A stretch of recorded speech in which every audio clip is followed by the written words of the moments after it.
Hello বন্ধুরা, শুভ সকাল। কেমন আছো সকলে? আশা করছি সকলে খুব ভালো আছো। আমিও বেশ ভালো আছি। তোমাদেরকে সাথে নিয়ে আজকে আরও একটা নতুন ব্লগ শুরু করছি। আজকে হচ্ছে শুক্রবার, ঘড়িতে এখন ওই 11টা 15 মতো বাজে। তো মোটামুটি কাজ কমপ্লিট হয়েছে, কিছুটা হয়নি, কিছুটা রান্না হয়েছে, কিছুটা হয়নি। ওই দেখো ওইদিকে ওই ইন্ডাকশানে বসিয়েছি পেঁপে সেদ্ধ। এখানে পেঁপে সেদ্ধ হচ্ছে, অল্প একটু পেঁপে ছিল, সেটা সেদ্ধ করতে দিয়েছি। আর ছেলেরা, দুই ছেলেই আজ স্কুলে গেছে, তো ওদের সকালবেলা টিফিন হয়েছিল। আর এই দেখো টিফিনে করেছিলাম আজকে পটল আলুর তরকারি। এই দেখো পটল আলুর তরকারি করেছিলাম আর লুচি ভেজে দিয়েছি, কারণ একটু পটল আলুর তরকারিটা অপছন্দই করে, তো লুচি ভেজে দিলে ভালোভাবে খেয়ে নেবে। আর প্রচুর সকাল থেকে গরম হচ্ছিল, এই মাত্র দেখো এক পশলা বৃষ্টি হয়ে গেছে, এখনও পড়ছে। আর এখানে দেখো, এখানে ভেজে রেখেছি, এই যে বেসন ভেজে রেখেছি, বড়া করে রেখেছি। এখানে করবো টক কুমড়ো, এই যে এখানে আছে কুমড়ো, আলু, বেগুন দিয়ে, আর এই বেসনের বড়া দিয়ে একটা টক। আর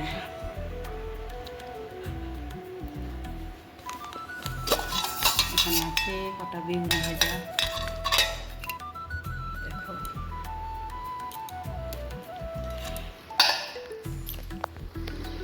তো এখানে কিছু জিনিসপত্র আছে, সেগুলোকে ঢালবো ডিপের মধ্যে।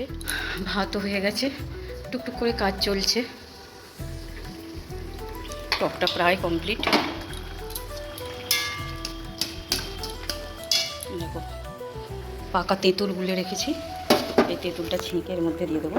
আর এই পাকা তেঁতুলের, পুরনো পাকা তেঁতুলের টক খাওয়া কিন্তু খুবই ভালো।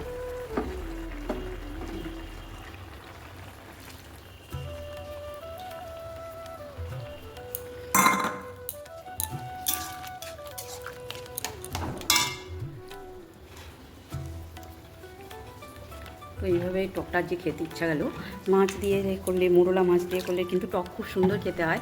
কিন্তু এখন বর্মশাই বলছে, কাল থেকে যেহেতু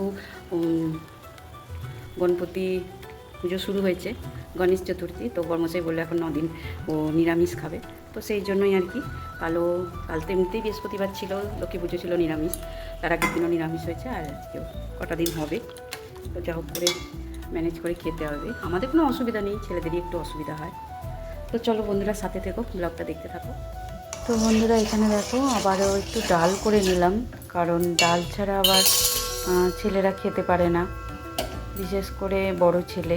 তো এখানে একটু ছাঁচি কুমড়ো দিয়ে ডাল করে নিলাম। তো রান্না প্রায় কমপ্লিট, এবার যেটা করার সেটাই।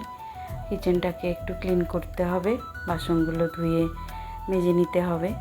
এই হচ্ছে নিত্যদিনের রুটিন। তো সব কিছু আর তোমাদের সাথে শেয়ার করে উঠতে পারি না, আর এখন ভিডিও সেভাবে বানাতে ইচ্ছে করে না, সত্যি কথা বলতে। শুধু শখের জন্যই বানাই, কারণ এখন সোশ্যাল মিডিয়া জুড়েই ব্লগার আর ব্লগার, আর নিত্য নতুন তাদের ব্লগ, আর সবাই পড়ে আছে এই ব্যাপারটা নিয়ে। আর সেভাবে আমি সময় দিতে পারি না। আর এমন এমন মুহূর্ত আসে যখন মনে হয় না যে ক্যামেরা অন করে সেট করে ভিডিও করি, কারণ সমস্ত দায়িত্ব এত বড় সংসারের আমারই উপর। 2 ছেলে, তার পড়াশোনা, অসুস্থ শাশুড়ি মা, তারপরে পুজো আছে বাড়িতে, লোকজন আছে, রিচুয়াল আছে, সব কিছু করতে করতে ভারী টায়ার্ড হয়ে যাই।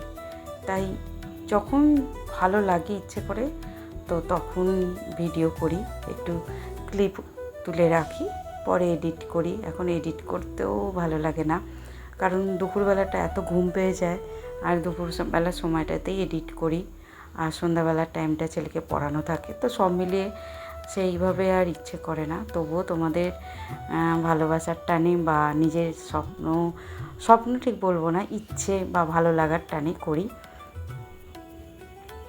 তো যাই হোক, দেখো তোমাদের সাথে গল্প করতে করতে মোটামুটি কাজ নিচের কমপ্লিট করে এবার আমার ঘরে এলাম, বেডরুমে এসে একটু বেডটা ক্লিন করে নিচ্ছি, কারণ যেদিন সকালবেলা খুব তাড়া থাকে নেমে পড়ি, ঠিকভাবে আর ঘরটা নিজের পরিষ্কার করাও হয় না। তো তো সব কাজ কমপ্লিট করে স্নান টান করে নিলাম, নিয়েই তো দেখো চলে এসেছি ঠাকুরের কাছে সেবা দেবার জন্য। তো এই কাজটাও এখন আমাকেই করতে হয় 3 বেলা ঠাকুরের পুজো, সকালে একবার, দুপুরে একবার, সন্ধ্যাবেলা সন্ধ্যার টাইমে একবার, আর ওদিকে রান্নাবান্না বুঝতেই পারছো তো কতটা মেহনত লাগে একটা ভিডিও বানাতে। আর ভিডিওর সাথে সাথে কাজ করতে কিন্তু যে কাজটা নর্মালি 10 মিনিটে হয়, ভিডিও করতে করতে সেটা আবার আধ ঘন্টা লেগে যায়। তো যাই হোক বন্ধুরা, দেখো পুজো করে নিচ্ছি। দুপুরের সময়টা একটু পুজো করতে সময় লাগে, তুলসী পড়ানো থাকে। কোনো সময় যখন ছেলেদের স্কুল থাকে না, সকালবেলা তুলসীটা পড়িয়ে নিই, আর যেদিন থাকে সেদিন একটু দেরি হয়। আর দুপুরের পর আর ভালো লাগে না কিছু করতে, মনে হয় একটুখানি সন্ধ্যের টাইমটা বিশেষ করে একটুখানি সময় কাটাই নিজের সাথে। তো সব মিলিয়ে নিজের জন্য সময় খুবই কম পাই। তো যাই হোক, এখানে পুজো সেরে আবার দেখো এখানে চলে এসেছি জল ভরতে। মানে একটার পর একটা কাজ কিন্তু লেগেই থাকে, তারই মধ্যে সময় বার করে নেওয়া। আর আজকে প্রচুর খিদে পেয়ে গিয়েছিলো, ছেলেকে খেতে দিয়ে নিজেও খেয়ে নিলাম। তো ব্লগটা এই পর্যন্তই রাখলাম। ভালো থেকো সকলে, টাটা।